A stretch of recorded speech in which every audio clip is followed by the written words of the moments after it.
کسی نے مولا علی شیر خدا سے پوچھا حضرت قرآن پاک کی سب سے اعلیٰ آیت کون سی ہے؟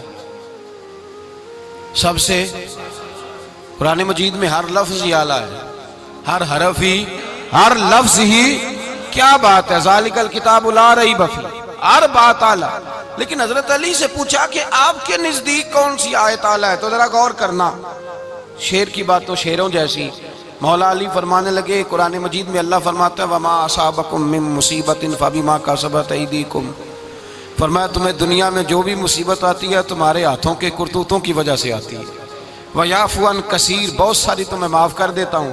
تو حضرت علی کہنے لگے یہ سب سے اعلیٰ آیت ہے میری نظر میں۔ لوگ کہنے لگے حضور ہم تو سمجھے تھے کہ شفاعت والی آیت کو آپ اعلیٰ کہیں گے، یا جو اللہ کہتا ہے لا تقنطوا من رحمت اللہ اس کو آپ اعلیٰ کہیں گے، تو آپ اس آیت کو اعلیٰ کہہ رہے ہیں کہ تمہیں جو تکلیف آتی ہے تمہاری اپنے ہاتھ کی کمائی کے سبب سے آتی ہے، اس کو آپ اعلیٰ کہہ رہے ہیں۔ تو حضرت علی رضی اللہ تعالیٰ عنہ فرمانے لگے میرے بھائیو ذرا غور کر کے اس آیت کو پڑھو۔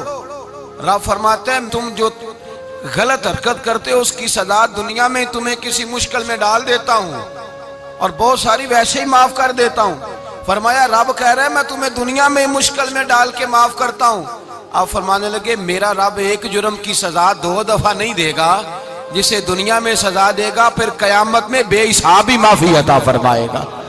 پھر قیامت کے دن اللہ اسے دوبارہ سزا، یہ اس کے قانون رحمت کے خلاف ہے، یہ غور سے بات سنیں، یہ اس کے قانون رحمت کے خلاف کہ اللہ تبارک و تعالیٰ 2 دفعہ سزا دے۔ تو اگر اس نے دنیا میں سزا دے لی تو اس کا مطلب ہے قیامت میں دوبارہ سزا، تو یہ سب سے اعلیٰ ہے۔ مصطفیٰ کریم علیہ السلام نے فرمایا مومن کو کانٹا بھی چبھتا ہے نا، کانٹا بھی۔ 2 بزرگ بیٹھے تھے، ایک حضرت احمد رحمت اللہ علیہ اور ایک حضرت شرف الدین منیری رحمت اللہ علیہ۔ تو حضرت شرف الدین منیری کہنے لگے کہ دوست اصل میں وہ ہوتا ہے جو دوست کی طرف سے آنے والی تکلیف پر صبر کرے، جو اللہ کی طرف سے آنے والی تکلیف پہ صبر کرے وہ اللہ کا محبوب ہوتا ہے۔ تو حضرت احمد فرمانے لگے نہیں مجھے تیری بات کی سمجھ کوئی نہیں آئی، صبر کرے وہ اللہ کا دوست ہے، مصیبت پہ صبر کرے۔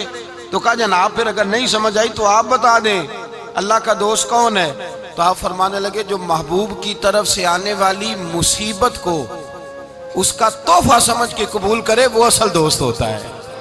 اس کا تحفہ سمجھ کے قبول کرے، اپنے رب کا تحفہ سمجھے، مالک کا تحفہ سمجھے کہ اس نے مجھے تحفہ دیا ہے، مجھے کسی مشکل میں ڈالا ہے۔ تو رب کریم بلا مثال و بلا تشبیہ سمجھانے کے لیے اللہ جب کسی کو مشکل میں ڈالتا ہے، کافروں کو تو اس نے موجیں کرائی ہوئی ہے، بڑی بڑی سہولتیں دی ہوئی ہیں، مشکل میں ڈب بھی ڈالتا ہے اپنے نیک بندوں کو ہی ڈالتا ہے۔ نمرود اور فرعون کے پیروں میں کانٹا بھی نہیں چبھتا تھا، ان کو تکلیف نہیں آتی۔